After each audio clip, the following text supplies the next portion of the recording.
look down and see a yellow pencil lying on your desk. Your eyes, and then your brain, are collecting all sorts of information about the pencil.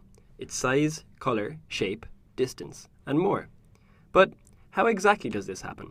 The ancient Greeks were the first to think more or less scientifically about what light is and how vision works. Some Greek philosophers, including Plato and Pythagoras, thought that light originated in our eyes and that vision happened when little invisible probes were sent to gather information about faraway objects.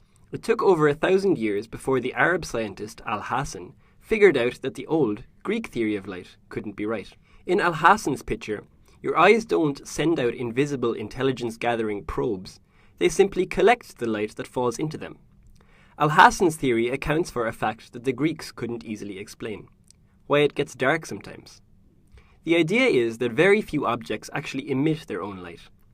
The special light-emitting objects, like the sun or a light bulb, are known as sources of light. Most of the things we see, like that pencil on your desk, are simply reflecting light from a source, rather than producing their own. So, when you look at your pencil, the light that hits your eye actually originated at the sun and has travelled millions of miles across empty space before bouncing off the pencil and into your eye. Which is pretty cool when you think about it. But what exactly is the stuff that's emitted from the sun, and how do we see it? Is it a particle, like atoms? Or is it a wave, like ripples on the surface of a pond? Scientists in the modern era would spend a couple of 100 years figuring out the answer to this question. Isaac Newton was one of the earliest. Newton believed that light is made up of tiny, atom-like particles which he called corpuscles. Using this assumption, he was able to explain some properties of light, for example refraction, which is how a beam of light appears to bend as it passes from air into water. But in science, even geniuses sometimes get things wrong. In the 19th century, long after Newton died, scientists did a series of experiments that clearly showed that light can't be made up of tiny atom-like particles. For one thing, two beams of light that cross paths don't interact with each other at all. If light were made of tiny solid balls, then you would expect that some of the particles from beam A would crash into some of the particles from beam B. If that happened, the two particles involved in the collision would bounce off in random directions. But that doesn't happen.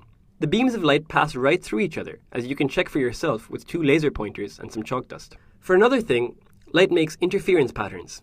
Interference patterns are the complicated undulations that happen when two wave patterns occupy the same space. They can be seen when two objects disturb the surface of a still pond, and also when two point-like sources of light are placed near each other. Only waves make interference patterns, particles don't. And, as a bonus, understanding that light acts like a wave leads naturally to an explanation of what colour is, and why that pencil looks yellow. So, it's settled then, light is a wave, right? Not so fast. In the 20th century, scientists did experiments that appeared to show light acting like a particle.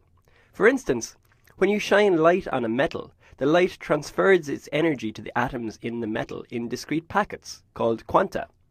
But we can't just forget about properties like interference either. So these quanta of light aren't at all like the tiny hard spheres Newton imagined. This result, that light sometimes behaves like a particle and sometimes behaves like a wave, led to a revolutionary new physics theory called quantum mechanics. So, after all that, let's go back to the question, what is light? Well, light isn't really like anything we're used to dealing with in our everyday lives. Sometimes it behaves like a particle, and other times it behaves like a wave, but it isn't exactly like either.